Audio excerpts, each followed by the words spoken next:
नमस्कार मित्रों, मैं आशीष पाठक फिर से स्वागत करता हूं आपका इस वीडियो में। इसका नाम है जीएस ट्रिक वाले। जी हाँ मित्रों, और आज इस वीडियो में लेकर आया हूं एक और बहुत महत्वपूर्ण टॉपिक जिसका नाम है मॉडल्स। जी हाँ मित्रों, मॉडल्स क्या होते हैं? मॉडल्स वे शब्द होते हैं जो हेल्पिंग वर्ब के स्थान पर प्रयोग करते हैं, और हर मॉडल का जो यूज है वो एक अलग पर्पज़ के लिए किया जाता है। तो ज़्यादा देर ना करते हुए आपको मैं मॉडल्स के बारे में पूरी जानकारी दूंगा। उससे पहले आपसे एक रिक्वेस्ट है, आप इस वीडियो को अंत तक देखिएगा, और अगर वीडियो पसंद आए तो आप इसे लाइक करिएगा और चैनल को सब्सक्राइब करना ना भूलिएगा, और बेल आइकन भी दबा दीजिएगा और इसे ऑल पर सेट कर दीजिएगा। तो आगे बढ़ते हैं और आपको बताते हैं मॉडल्स का प्रयोग कहाँ होता है और किन मॉडल्स का प्रयोग किस स्थान पर किया जाता है। तो इस वीडियो में मिलने वाली है आपको जानकारी पूरे मॉडल्स की एक साथ इस वीडियो में मैं आपको देने वाला हूं। तो चलिए शुरू करते हैं। पहला मॉडल है हमारा कैन ऑब्लिक में। अब जैसा आपको पता है कि कैन और मे का अर्थ एक ही होता है, सकता है, शक्ति है, सकता है और शक्ति है। लेकिन इनका यूज जो है बहुत डिफरेंट वे में होता है। कैन का प्रयोग कुछ अन्य अर्थों में होता है, और जबकि मे का प्रयोग हम किसी और अर्थ में करते हैं। अगर मैं सबसे पहले कैन को लेकर चलता हूं तो कैन का प्रयोग करते हैं पावर, एबिलिटी या स्ट्रेंथ बताने के लिए। जी हाँ मित्रों, पावर, एबिलिटी एंड स्ट्रेंथ बताने के लिए हम कैन का प्रयोग करते हैं। जहां सेंटेंस में पावर यानी कि ताकत की बात होती हो, या योग्यता यानी कि एबिलिटी की बात होती हो, या स्ट्रेंथ यानी कि क्षमता की बात होती है, वहां हम कैन का प्रयोग करते हैं। एग्जाम्पल अगर हम और अच्छे समझें तो इसमें अगर ये शब्द कहीं भी दिख जाते हैं, जैसे कि सॉल्व, लिफ्ट, वॉक, सी, लिसन या रन। जी हाँ मित्रों, ये शब्द कहीं भी दिखते हैं वहां आपको कैन का ही प्रयोग करना है। ज़्यादातर यहाँ पर कैन का ही प्रयोग होता है जब इन सभी शब्दों का प्रयोग सेंटेंस में होता है। तो एग्जाम्पल में जैसे देखते हैं, I dash solve this sum, I dash solve this sum. तो यहाँ सॉल्व की बात की जा रही है, मतलब सवाल को हल करने की बात की जा रही है, इसलिए यहाँ कैन और मी में से हम कैन को चुनते हैं। यहाँ लगेगा कैन, क्योंकि यहाँ योग्यता यानी एबिलिटी की बात की जा रही है। अगला हमारा पॉइंट है कि यहाँ इनफॉर्मल परमिशन यानी कि बड़ी बड़ी बातों के लिए पूछने के लिए, मतलब आप ऐसे व्यक्ति से आज्ञा मांगे जो आपके या तो आपकी एज का हो, या आप उसे अच्छे से जानते हो और अब वो आपको अच्छे से जानता हो। ऐसी कंडीशन में आप अगर परमिशन मांगेंगे तो वहां पर कैन का ही प्रयोग करेंगे। मे का प्रयोग कब करते हैं? जब हम सामने वाले व्यक्ति को नहीं जानते हैं या सामने वाला व्यक्ति हमें नहीं जानता है। जैसे कि dash I use your mobile, dash I use your mobile. तो यहाँ सेंटेंस को पढ़ने के बाद लग रहा है कि यहाँ जिस व्यक्ति से बात की जा रही है उसे मैं अच्छे तरीके से जानता हूं, तो यहाँ पर मैं कैन का प्रयोग कर देता हूं, क्योंकि एक इनफॉर्मल परमिशन है कि एक अनौपचारिक आज्ञा है।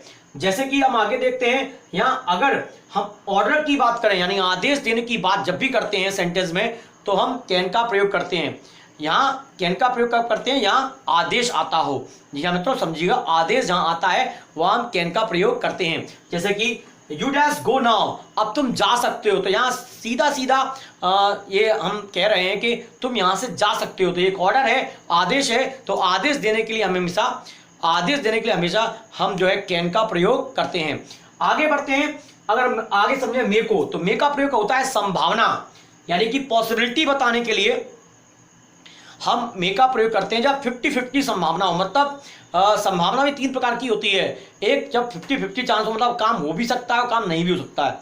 एक होता है ना के बराबर संभावना, जब काम बिल्कुल इम्पॉसिबल हो, और एक होती है बिल्कुल पक्की संभावना कि ऐसा होगा ही। तो जब 50-50 चांसेस हो, मतलब काम हो भी सकता है और काम नहीं भी हो सकता है, तो ऐसी कंडीशन में जो है हम मे का प्रयोग करते हैं। जैसे कि for example, the train dash arrive station, the train dash arrive station. तो यहां पर अराइव के साथ यहां पे एट का प्रयोग होगा, अराइव एट स्टेशन। तो the train dash arrive at station, तो यहां पर हम मे का प्रयोग करेंगे, क्योंकि यहां पे एक टाइम लिमिट दिया हुआ है, the train dash arrive at station at 9 o'clock। तो यहाँ संभावना है कि 9 बजे तक जो है ट्रेन स्टेशन आ सकती है। तो ऐसी कंडीशन में हम जो है कैन के स्थान पर मे का प्रयोग करेंगे, क्योंकि यहाँ संभावना की बात की जा रही है, पॉसिबिलिटी की बात की जा रही है। अगला पॉइंट है हमारा फॉर्मल परमिशन, यानी कि औपचारिक आज्ञा मांगने के लिए हम हमेशा कैन के स्थान पर मे का प्रयोग करते हैं। फॉर्मल परमिशन यानी कि ऐसी कंडीशन जहां पर हम सामने वाले को नहीं जानते या सामने वाला हमें नहीं जानता, दोनों अपरिचित हैं, ऐसी कंडीशन में हम क्या करते हैं, मे का प्रयोग करते हैं, ना कि कैन का। जैसे कि dash I ask your name, अब यह सेंटेंस पढ़ने के बाद ही लग रहा है कि आप सामने वाले को नहीं जानते हैं और सामने वाला भी आपको अच्छे से नहीं या बिल्कुल नहीं जानता है। तो ऐसी कंडीशन में हम क्या लगाएंगे, मे का प्रयोग करेंगे, मे आई आस्क योर नेम। अगला कंडीशन हमारा क्या कहता है, अगर सेंटेंस में विश, प्रे या ब्लेस यानी इच्छा, प्रार्थना या आशीर्वाद की बात होती हो, यदि सेंटेंस में इच्छा की बात हो या प्रे यानी प्रार्थना की जा रही हो या आशीर्वाद दिया जा रहा हो, ऐसी कंडीशन में हम जो है मे का प्रयोग करते हैं। जैसे कि for example dash God help you, भगवान तुम्हारी सहायता करे। तो इस प्रकार से हम कैन और मे का प्रयोग करते हैं। तो यहाँ डैश गॉड हेल्प यू के साथ मे का प्रयोग करते हैं। अगला हमारा मॉडल है कुड या माइट। कुड या माइट, कुड और माइट दोनों का ही अर्थ होता है सका, सकी या सके। जी हाँ मित्रों, सका, सकी या सके। अब दोनों में डिफरेंस क्या है, मतलब क्या अंतर है दोनों में। सबसे पहले हम समझते हैं कुड को। अगर कैन की सेकंड फॉर्म के रूप में बात करें तो कुड को कहते हैं। तो कुड का मतलब क्या होता है, जो कैन की सेकंड फॉर्म होती है उसी को हम कुड कह देते हैं। और जिस प्रकार से कैन का प्रयोग जो है प्रेजेंट में होता है, उसी प्रकार से कुड का प्रयोग जो है वो पास्ट टेंस के अंतर्गत किया जाता है। जैसे कि हमें एक सेंटेंस बनाना है, he said comma inverted comma he dash lift this. He said comma inverted comma he dash lift this. तो यहाँ पहला सेंटेंस पास्ट का है और दूसरा टेंस भी इसके अकॉर्डिंग पास्ट होना चाहिए, लेकिन यहाँ पर हम कुड न लगाते हुए कैन की फर्स्ट फॉर्म ही लगाएंगे, कैन, मतलब कैन का ही प्रयोग करेंगे। क्यों, क्योंकि यहाँ इन्वर्टेड कॉमा लगा हुआ है। तो यहाँ इन्वर्टेड कॉमा लगा होता है, इसका मतलब यह है कि इसका संबंध इस टेंस से नहीं है।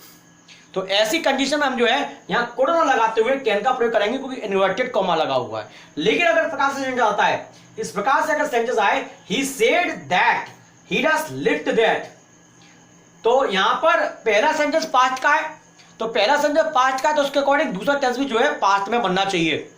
अगर पहला टेंस पास्ट का है तो उसके अकॉर्डिंग दूसरा टेंस क्या में जाएगा, पास्ट में।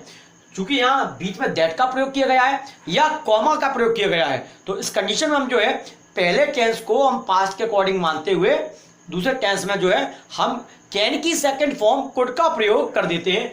जैसे कि he said that he could lift that, he could lift that, तो यहां लग जाएगा कुड। यहां क्या करेंगे, प्रयोग, कुड का प्रयोग करेंगे। ओके, तो यहां हम दूसरा कंडीशन देखते हैं, पोलाइट रिक्वेस्ट। जी हाँ मित्रों, पोलाइट रिक्वेस्ट, जहां प्लीज शब्द का प्रयोग हो। देखो, आज्ञा मांगते हैं, किससे आज्ञा मांगते हैं ये देखना बहुत जरूरी है इंग्लिश में, कि आप आज्ञा मांग किससे रहे हैं।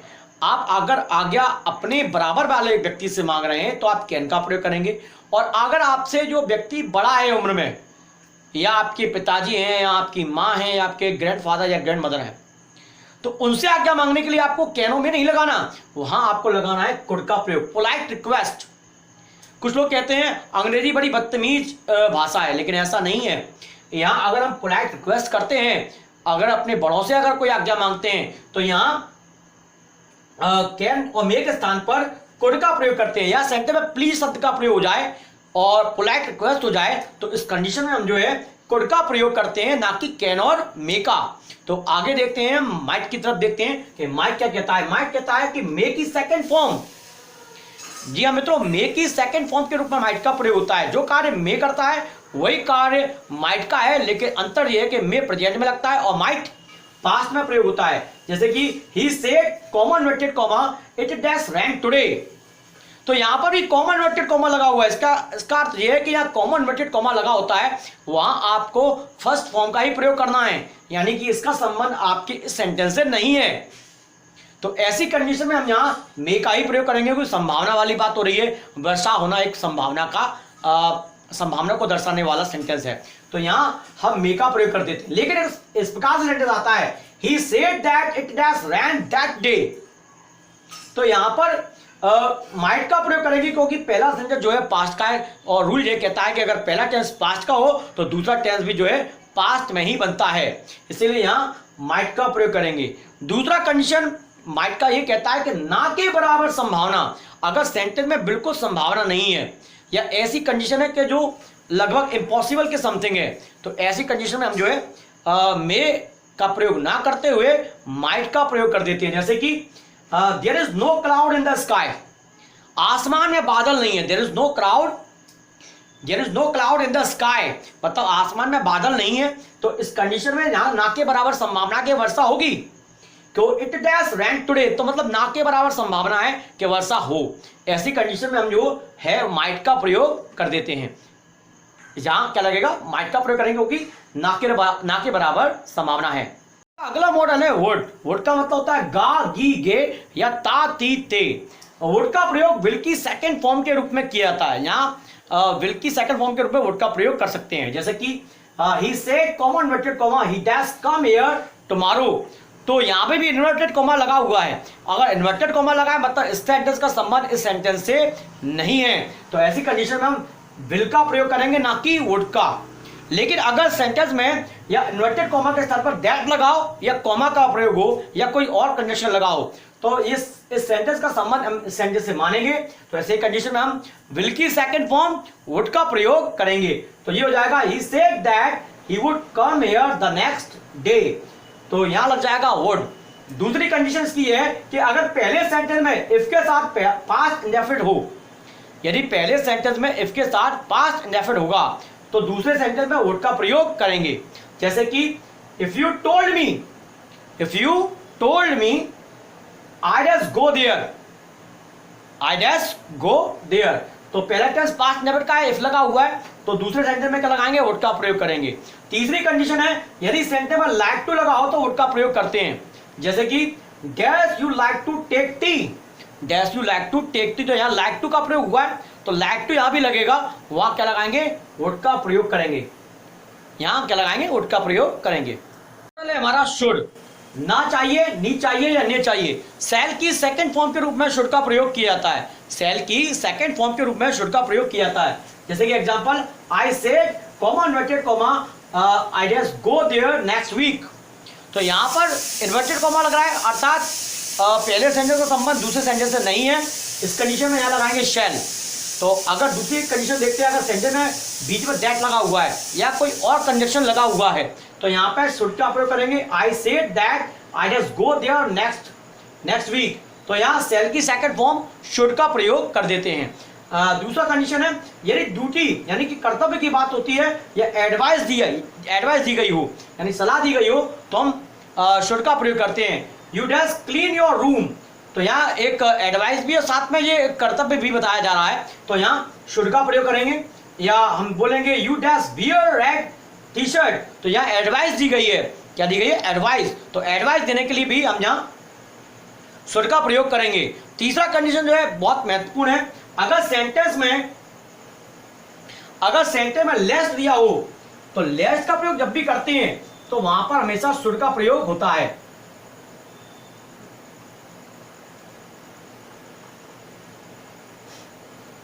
वहां हमेशा शुड का प्रयोग करते हैं।